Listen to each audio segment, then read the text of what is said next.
Fala pessoal, sejam muito bem-vindos a mais esta explicação trazida para vocês pela Forge College. Olha só, na nossa última sessão sobre lógicas com bibliotecas Rust, a gente mandou super bem construindo toda a nossa lógica de entrada, né? Separamos o parsing, a validação, o roteamento, tudo ali em funções perfeitamente testáveis. Mas, gente, hoje a realidade bateu na porta. Hoje a gente vai ter que vestir o nosso chapéu de detetive, porque o nosso código bom, ele está entrando em pânico. E para piorar, falhando silenciosamente em alguns casos. Então, bora investigar isso a fundo. E aí vem a grande pergunta. Afinal, quem foi que quebrou o código? Falando sério, todo mundo aqui já passou por isso, né? A grande sacada é que a depuração não tem que ser vista como aquele castigo ou uma tarefa chata. Muito pelo contrário. Pensa nela como uma investigação super estruturada. É a nossa chance de atuar como verdadeiros detetives de código para fechar o nosso ciclo de desenvolvimento de um jeito limpo e super profissional. Vamos mergulhar nisso. E para não nos perdermos, aqui está o bloquinho de anotações da nossa investigação de hoje. A gente vai passar pela introdução ao caos, depois vamos abrir o nosso kit do detetive, investigar o barulhento caso A, o pânico, desvendar o misterioso caso B, o silêncio, e fechar tudo com o nosso relatório e verificação. Ponto número 1. Introdução ao caos, chegando na cena do crime.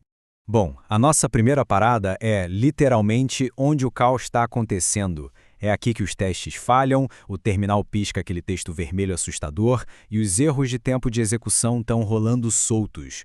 No começo dá aquele frio na barriga, eu sei. Mas pensa comigo, esse caos só está tentando nos dar pistas. A gente só precisa saber ler essas pistas. E é aí que entra a nossa primeira e mais importante ferramenta investigativa, a nossa lupa digital. Quando a gente roda os testes exportando a variável Rust_backtrace igual a 1 lá no terminal, o Rust não diz só um "opa, deu ruim". Ele mostra o caminho exato, função por função, até a linha certinha de código que causou a quebra. A gente sai de um palpite cego direto para uma mira telescópica. Sensacional, né? Ponto número 2. O kit do detetive. Vamos identificar nossos suspeitos. Agora que a gente já está com a lupa na mão, vamos abrir o resto do nosso kit. Porque, olha, todo bom investigador sabe identificar os suspeitos de sempre, certo? No desenvolvimento de smart contracts em Rust, algumas assinaturas de erro são como impressões digitais deixadas na cena do crime. E essa galeria ilustra isso perfeitamente. Se a gente bate o olho num index out of bounds panic, a causa mais provável é um erro na contagem de índices, um off by one, sabe? Aí a gente tem que correr para inspecionar a lógica de passagem de parâmetros. E se for uma falha de asserção? Bom, provavelmente algum manipulador foi ignorado, o que nos leva direto para os nossos guardiões condicionais. Agora, se estourar um option unwrapped panic, alguém forçou a abertura de um valor vazio, com certeza. Então o nosso foco de investigação vira imediatamente a desserialização. Mas, gente, o grande segredo aqui é o nosso método. A gente não chuta, a gente não adivinha, a gente segue um ciclo iterativo super estrito de 4 passos. Dá uma olhada. Primeiro, a gente reproduz a falha no menor ambiente possível, isolando o problema. Segundo, a gente inspeciona os dados com calma. Terceiro, aplicamos aquela correção direcionada, totalmente cirúrgica. E quarto, nós expandimos os testes para garantir que esse buraco específico nunca mais seja aberto. É um trabalho de profissional mesmo. Ponto número 3. Caso A. O pânico, fora dos limites.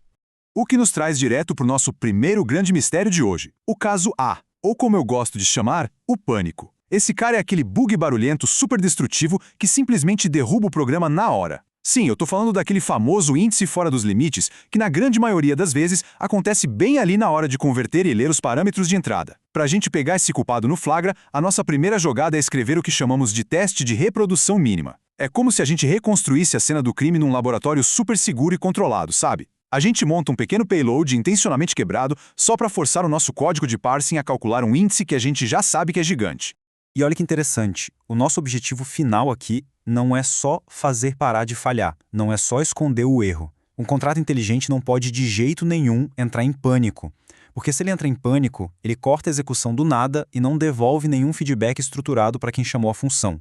Nosso trabalho aqui é domar a fera. A gente vai capturar esse pânico incontrolável e transformar ele num erro super controlado e descritivo usando a variante R nativa do Rust.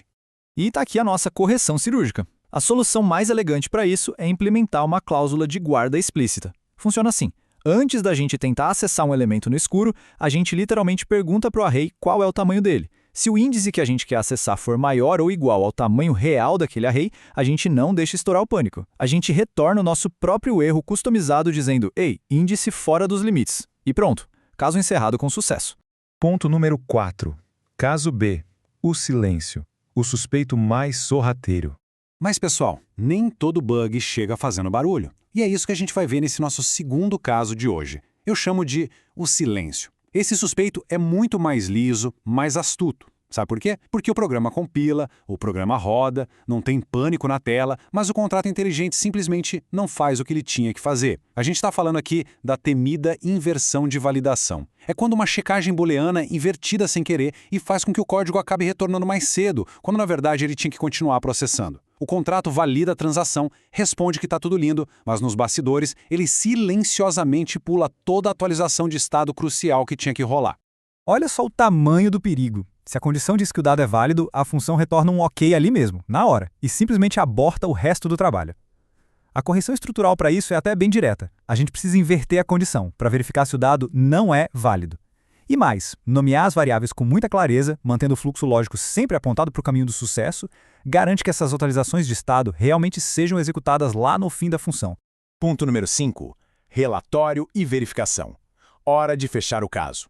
Porque o trabalho do detetive nunca termina só com a confissão do suspeito, não é verdade? Pegar o bug no pulo não basta. É absolutamente crucial a gente verificar as correções, compilar os nossos resultados e entregar aquele relatório oficial atestando que o código está seguro de novo. Para a gente bater o martelo e dar o caso como encerrado, a gente tem que cumprir essas 4 condições de sucesso aqui. Primeiro, os nossos testes isolados de reprodução têm que passar lisos, sem pânico. Segundo, a nossa suíte de regressão inteira tem que estar verdinha, provando que a gente não quebrou mais nada pelo caminho. Terceiro, se rolar algum erro, a gente não quer ver backtraces absurdos apontando para falhas de memória. E por último, o nosso programa tem que cuspir erros descritivos, super legíveis, baseados em result em todas as fronteiras do sistema.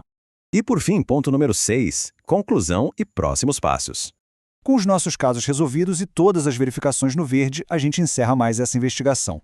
Transformando aquelas falhas caóticas num conjunto de erros super limpos e rastreáveis, a gente acabou de blindar a nossa lógica de entrada. E quer saber o que isso significa na prática? Significa que agora nós estamos perfeitamente preparados para lidar com todas as configurações avançadas e os hooks de ciclo de vida do nosso próximo módulo de programação com Solana. Sem aquele medo terrível de estar construindo um castelo na areia, sabe? Então, guardem sempre este princípio de ouro com vocês. Na arte da depuração, dar passos pequenos e verificáveis sempre vai vencer o caos daquelas refaturações gigantescas. Pessoal, muito obrigado por acompanharem mais esta explicação e olha, para continuar dominando o desenvolvimento na Web3 e mergulhar ainda mais fundo neste e em outros conteúdos fundamentais, não deixem de acessar o site Forge College. Um abraço e até a próxima investigação.